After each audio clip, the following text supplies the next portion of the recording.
चुलबुली बहन विशाखा की शादी कुछ ही दिनों पहले कार्तिक नाम के एक लड़के से दुर्गापुर गांव में होती है। विशाखा अपने ससुराल में बहुत खुश होती है। एक बार विशाखा उदास बैठी होती है तो उसकी सास उसे आकर पूछती है, अरे बहू, तू इतनी शांत क्यों बैठी है? क्या हुआ बेटा? कुछ नहीं माँ जी, घर की याद आ रही थी। एक काम करना बेटा, अपनी छोटी बहन को बुला ले, तेरा मन भी लग जाएगा है? विशाखा ये सुनकर खुश हो जाती है और अपनी बहन शिखा को फोन करके बुला लेती है। शिखा विशाखा के ससुराल आ जाती है। कैसी हो आप? अरे आ गई तू, मैं तो एकदम ठीक हो गई। शिखा पूरे परिवार से मिलती है। नमस्ते जीजू, कैसे हो आप? अरे बढ़िया बढ़िया, तुम बताओ। अरे कुछ नहीं जीजू। अरे आपकी शर्ट पर कॉकरोच है? कहाँ? सॉरी जीजा जी। शिखा, आते ही तूने शैतानी शुरू कर दी, चल कमरे में। अगले दिन विशाखा रसोई में खाना बना रही होती है और तभी वहाँ शिखा आकर उसे पीछे से डरा देती है। विशाखा डर जाती है और शिखा हंस पड़ती है। तू पागल है क्या शिखा? अभी मेरे हाथ से सब्जी गिर जाती ना। अरे दी, आपको क्या हो गया है? शादी से पहले तो कितनी मस्ती करती थी और अब एकदम बोरिंग हो गई है आप। ऐसा कुछ नहीं है शिखा, वो तो शिखा, चूहा! दीदी, मुझे चूहे से बहुत डर लगता है। कहाँ है चूहा? देखा शिखा, मैं कुछ भी नहीं बोली, मस्ती करना भी नहीं। सच में दीदी, आपने तो डराई थी आज मुझे। दोनों बहनें आपस में बात कर रही होती है, तभी शिखा को एक आइडिया आता है।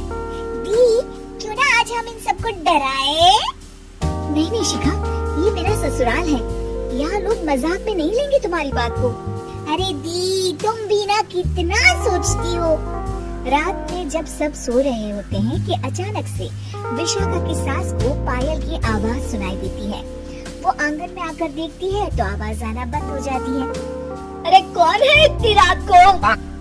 वो जैसे ही मुड़ती है तो देखती है कि सफेद साड़ी में एक औरत घूम रही है। वो डर जाती है और भागकर अपने कमरे में चली जाती है।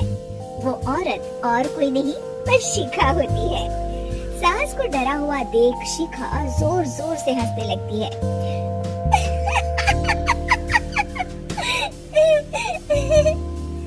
अगले दिन शिखा ये बात विशाखा को बताती है। ऐसा तुझे नहीं करना चाहिए था शिखा, ये मेरा ससुराल है और तू यहाँ ऐसे मजाक नहीं कर सकती। किसी को पता चल गया ना तो हमारी तो शामत आ जाएगी। अरे कुछ नहीं होगा दी, मैं तो सोच रही हूँ कि आज अच्छे से मेकअप भी कर लो तो और ज्यादा मजा आएगा। शिखा वहाँ से चली जाती है और विशाखा की सास ये सब सुन लेती है। ओह, तो ये सब शिखा का करा धरा है। रात में जब पूरा घर सो रहा होता है तो शिखा फिर से मेकअप करके आती है और पायल की आवाज फोन से बजाकर टहल रही होती है घर में। तभी उसके ससुर आ जाते हैं। शिखा जैसे ही उनको डराती है वो अचानक से गिर पड़ते हैं और बेहोश हो जाते हैं। शिखा ये देखकर डर जाती है। अरे अंकल जी, क्या हो गया आपको? दी, जीजू, जल्दी आओ। अंकल जी उठिए ना। सारे घर वाले वहाँ आ जाते हैं। अरे पापा, क्या हो गया आपको? क्या हुआ शिखा, ये बेहोश कैसे हो गए? अरे तूने डराया क्या इन्हें ये चुड़ैल जैसा मेकअप करके हैं? आंटी जी, मैं तो बस मजाक कर रही थी, मुझे नहीं पता था कि अंकल इतना ज्यादा शॉक्ड हो जाएंगे। तुझे पता है ये दिल के मरीज हैं। हे भगवान, इन्हें तो दिल का दौरा पड़ गया है। शिखा घबरा जाती है।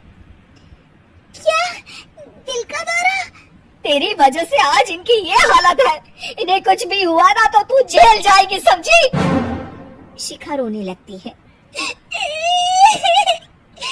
नहीं आंटी जी, ऐसा मत बोलिए, अंकल को कुछ नहीं होगा। तभी ससुर को छींक आने वाली होती है।